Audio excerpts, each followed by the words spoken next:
The Jimmy Olsen Radio Network. Spinal adjustments provided by Dr. Chad Rolfson. The Spinal Tuning Chiropractic Center is a Des Moines area low flat fee per month unlimited chiropractic care practice. When life happens, just adjust. Schedule today at spinaltuning.com.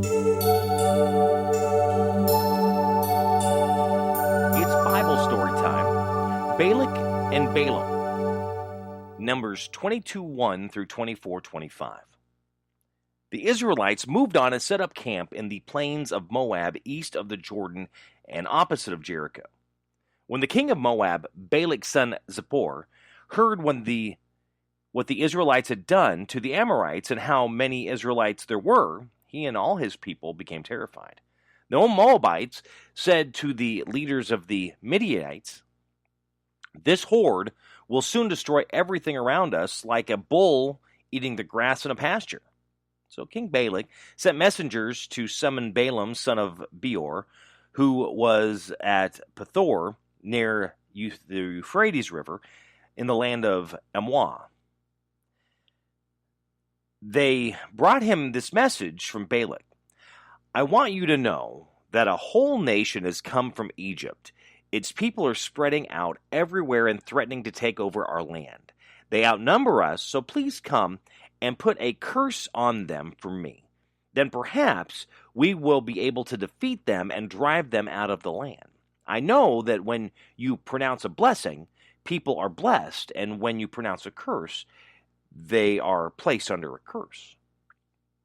So the Moabite and the Midianite leaders took with them the payment for the curse, went to Balaam, and gave him Balak's message. Balaam said to them, "Spend the night here, and tomorrow I will report to you whatever the Lord tells me." So the Moabite leaders stayed with Balaam. God came to Balaam and asked, "Who are these people that are staying with you?"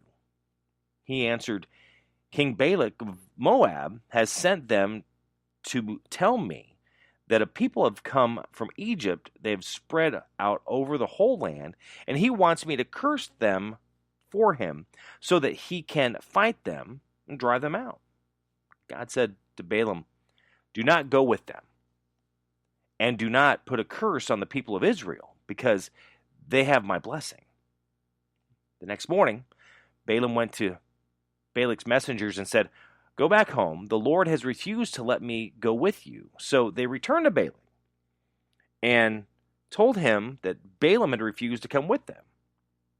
Then Balak sent a larger number of leaders who were more important than the first. They went to Balaam and gave him this message from Balak: "Please don't let anything prevent you from coming to me. I will reward you richly and do anything you say. Please come and curse these people for me." But Balaam answered, "Even if Balak gave me all the silver and gold in his palace, I could not disobey the command of the Lord my God in even the smallest matter, but please spend the night," and the others did, "so that I may learn whether or not the Lord has something else to tell me." That night, God came to Balaam and said, "If these men have come to you to ask you to go with them, get ready and go, but do only what I tell you." So the next morning, Balaam saddled his donkey and went with the Moabite leaders.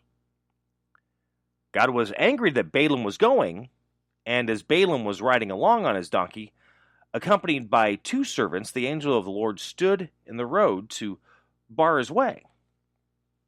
When the donkey saw the angel standing there holding a sword and left the road and turned into the fields, Balaam beat the donkey and brought it back onto the road. Then the angel stood where the road narrowed between two vineyards and had a stone wall on each side. Well, when the donkey saw the angel, it moved over against the wall and crushed Balaam's foot against it. Again, Balaam beat the donkey.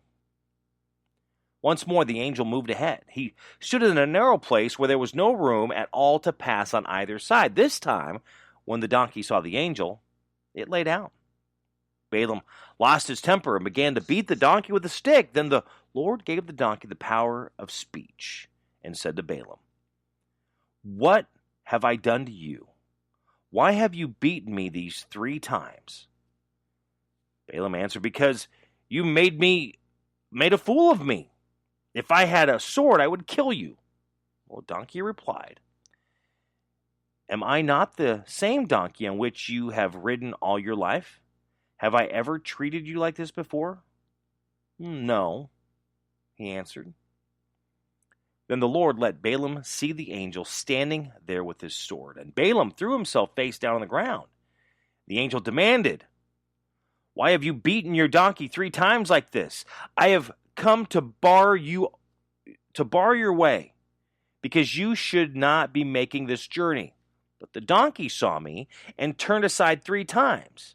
If it hadn't, I would have killed you and spared the donkey." Balaam replied, "I have sinned. I did not know that you were standing in the road to oppose me. But now, if you think it is wrong for me to go, I will return home." But the angel said, "Go on with these men, but say only what I tell you to say." So Balaam went on with them.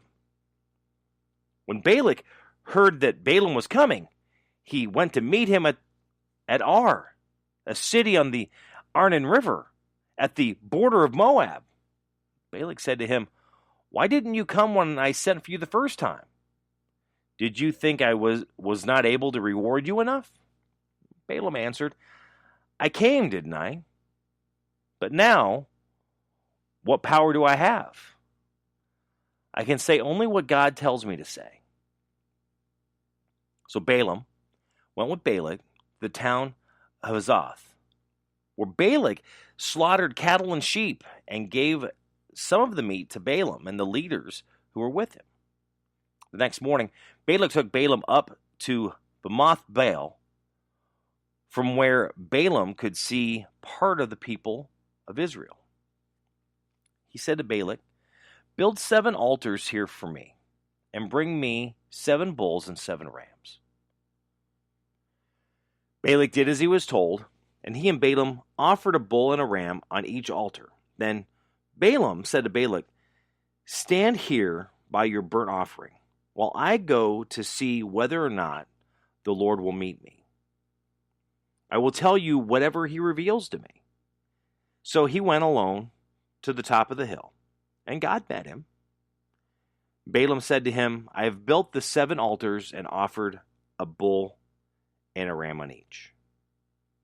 The Lord told Balaam what to say and sent him back to Balak to give him his message. So he went back and found Balak still standing by his burnt offering with all the leaders of Moab. Balaam uttered this prophecy: "Balak, king of Moab, has brought me from Syria, from the eastern mountains. Come speak for me," he said. "Put a curse on the people of Israel. How can I curse what God has not cursed, or speak of doom when the Lord is not? From the high rocks I can see them. I can watch them from the hills. They are a nation that lives alone. They know they are blessed more than any other nations. The descendants of Israel are like the dust. There are too many of them to be counted. Let me end my days like one of God's people. Let me die in peace like the righteous." Then Balak said to Balaam, "What have you done to me? I brought you here to curse my enemies, but all you have done is bless them." He answered, "I can say only what the Lord tells me to say." Then Balak said to Balaam, "Come with me to another place from which you can see some of the Israelites. Curse them for me from there." He took him to the field of Zophim on the top of Mount Pisgah. There also he built 7 altars, offered 7 bull, offered a ram, each of them. Balaam said to Balak, "Stand here by your burnt offering, and I will meet God over there." The Lord met Balaam, told him what to say, and sent him back to Balak to give him his message. So when he went back and found Balak still standing by his burnt offering with the leaders of Moab, Balak asked what the Lord had said. And Balaam uttered this prophecy. Come, Balak, son of Zippor, and listen to what I have to say. God is not like people who lie. He is not a human who changes his mind. Whatever he promises he does, he speaks and it is done. I have been instructed to bless, and when God blesses, I cannot call it back. I foresee the Israel's future will bring her no misfortune or trouble. The Lord, their God, is with them. They proclaim that he is their king. God has brought them out of Egypt. He fights for them like a wild ox. There is no magic charm, no witchcraft that can be used against the nation of Israel. Now people will say about Israel, look what God has done. The nation of Israel is like a mighty lion. It doesn't rest until it has torn and devoured, until it has drunk the blood of those it has killed. Then Balak said to Balaam, you refuse to curse the people of Israel, but at least don't bless them. Balaam answered, didn't I tell you that I had to do everything that the Lord told me? Balak said, come with me. I will take you to another place. Perhaps God will be willing to let you curse them from there. So he took Balaam to the top of Mount Peor, overlooking the desert. Balaam said to him, build 7 altars for me here and bring me 7 bulls and 7 rams. Balak did as he was told and offered a bull and ram on each altar. By now, Balaam knew that the Lord wanted him to bless the people of Israel. So he did not go to look for omens as he did before. He turned towards the desert and saw the people of Israel camped tribe by tribe. The Spirit of God took control over him, and he uttered this prophecy. This message of Balaam, son of Beor, the words of the man who can see clearly, who can hear what God is saying with starry eyes. I see in a trance, a vision from Almighty God. The tents of Israel are beautiful, like long rows of palms or gardens beside a river, like aloes planted by the Lord are cedars beside the water. They will have abundant rainfall and plant their seed in well-watered fields. Their king shall be greater than Agag, and his rule shall be extended far and wide. God brought them out of Egypt. He fights for them like wild ox. They devour their enemies, crush their bones, smash their arrows. The nation is like a mighty lion, weeping when it is sleeping. No one dares wake it. Whoever blesses Israel will be blessed, and whoever curses Israel will be cursed. Balak clenched his fists in anger and said to Balaam, I called you to curse my enemies, but 3 times now you have blessed them instead. Now go home. I promised to reward you, but the Lord has kept you from getting that reward. Balaam answered, I told the messengers you sent to me that even if you gave me all the silver and gold in your palace, I could not disobey the command of the Lord by doing anything of myself. I will say only what the Lord tells me to say.